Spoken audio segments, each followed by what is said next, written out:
राधे कृष्ण। आज हम आपको बताने जा रहे हैं सतलोक के बारे में। जैसे कि अब हमें अक्षर ज्ञान तो है, लेकिन आध्यात्मिक ज्ञान नहीं है। जो आध्यात्मिक ज्ञान हमें साधु संत और गुरुजनों से मिलता है।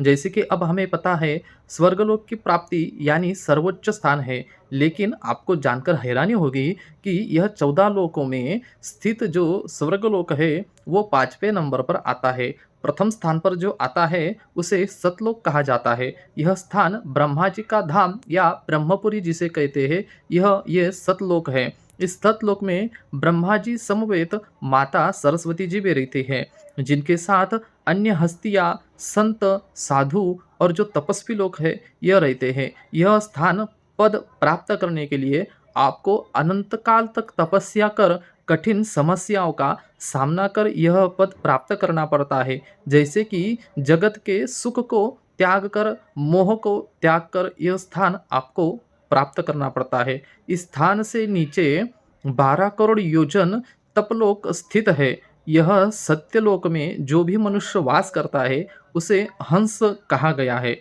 और इन मनुष्यों के शरीर से जो प्रकाश आता है वो 16 सूर्यों जितना तेजमान रहता है। इसलिए इस सतलोक को अविनाशी जीवात्मा, परमात्मा या जीव शिव परमात्मा ऐसा भी कहा जाता है। यह स्थान को जो प्राप्त करता है वो अनंत काल तक वही रहता है। और सृष्टि की रचना, सृष्टि का जो असंतुलन है, ये सब जानकारी उसे ब्रह्मा जी के साथ वहाँ से वो देख सकता है। ऐसी पुराणों में भी कहा गया है कि ब्रह्मपुरी में जो वास करता है वो स्वयं ब्रह्मा हो जाता है, या अहम ब्रह्मास्मि जिसे कहते हैं उस स्थान की उसे प्राप्ति हो जाती है। इस ब्रह्मपुरी में फूलों से भरा बगीचा है और यह सब स्थान सुंदर और सुव्यवस्थित, सुगंधित ऐसे स्थान है। इस स्थान की जिसे प्राप्ति होती है वो सर्वोच्च पद माना जाता है।